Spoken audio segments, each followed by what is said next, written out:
Hello, this is Dennis Trillo and I play Atom in Love Before Sunrise. Yung pagiging tahimik ko naman tsaka medyo reserved sa set, sa workplace, yun yung style ko para mag-conserve ng energy dahil alam ko kakailanganin ko yun sa mga eksena. Sobrang observant din ako and nagagawa ko yung character ni Atom dahil magagaling din yung mga ka-eksena ko. Bukod sa mga characters na nakaka-interact ni Atom, Roald, si Zarina, tsaka si Stella, siyempre, hindi mabubuo yung character ni Atom kundi dun sa mga iba niya pang baggages sa buhay, lalo na si Atom kasi yung character niya, lumaki siya na medyo malungkot yung childhood. Lumaki siya hindi sa nanay niya, kundi sa tita niya na siya nagpaaral sa kanya at nagpalaki. At nagbigay ng trabaho sa kanya nung nagkaedad na siya. Since ganun yung buhay ni Atom, malungkot siya. Very patient siya na sa pag-antay ng perfect na someone na dumating sa buhay niya na talagang bubuo at kukumpleto dun sa mga hindi niya naramdaman na kaligayahan nung bata pa siya.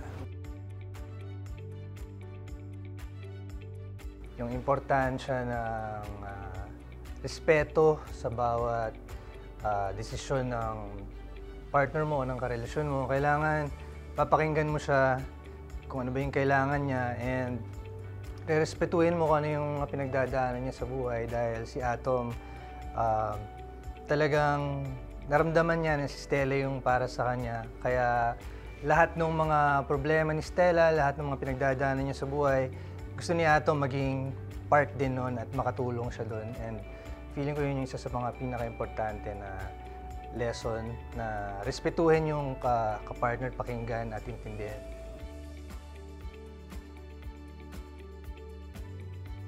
Masarap yung pakiramdam na magagaling din yung mga ibang cast dahil pag ginagawa nila ng mabuti yung trabaho nila, mas napapagaan yung trabaho ng lahat, di ba? Mas madali kang nakiki-interact, mas madali kang nagre-react sa kanila. Importante na maging conscious ka sa mga effort ng bawat isa para nire-respect mo yun at the same time, sinasabayan mo. Kung hindi man, mas naiingitan mo ba.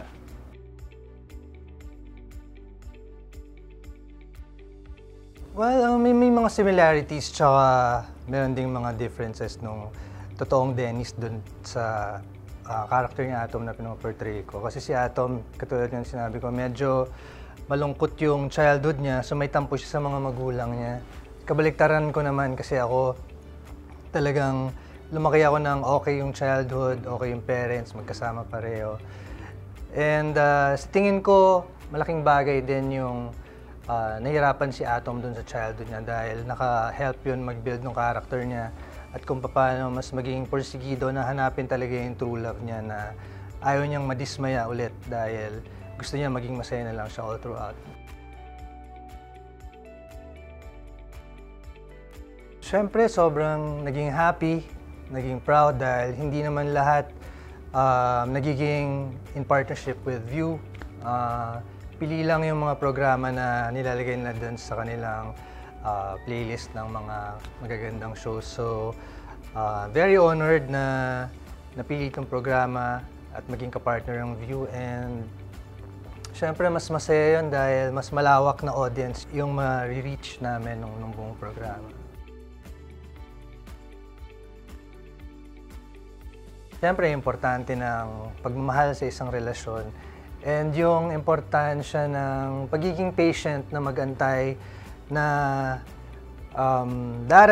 darating din yung tamang tao para sa'yo.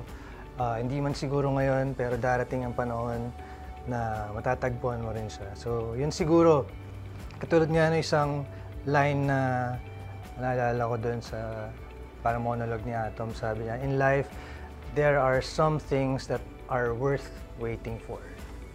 Yun. Kailangan mo lang maging patient. Hello viewers! Kamusta kayong lahat? This is Dennis Trillo. Abangan niyo po sana ang aming pinakabagong programa, ang Love Before Sunrise. Siyempre makakaparehas ko dito si Miss Bea Alonzo. After 20 years, nagkatrabaho kami ulit at ito yung perfect project para sa aming dalawa. Kailangan nyo mapanood tong programa na to dahil dito makikita nyo na talagang wala namang perfect na love story. Bawat journey natin, merong times na madadapa tayo, maghahanap ulit tayo ng panibagong kaligayahan, panibagong partner. So dito makikita nyo lahat ng mangyayari yun. And ang importante dito kung paano nyo respetuhin at pahalagahan yung mga kapartners ninyo. And siguro, ang pinaka-main lesson na dapat maintindihan ng lahat dito ay kailangan mo maging patient sa buhay mo dahil minsan pag nag-apura ka, baka mauwi ka sa maling tao. Pero makikita nyo lahat yun dito sa Love Before Sunrise na kapag nagtiyaga ka, meron kang nilaga, meron kang magandang love story at siguro kailangan mo lang maging patient at maghintay dahil darating din ang para sa'yo. Maghintay ka lang.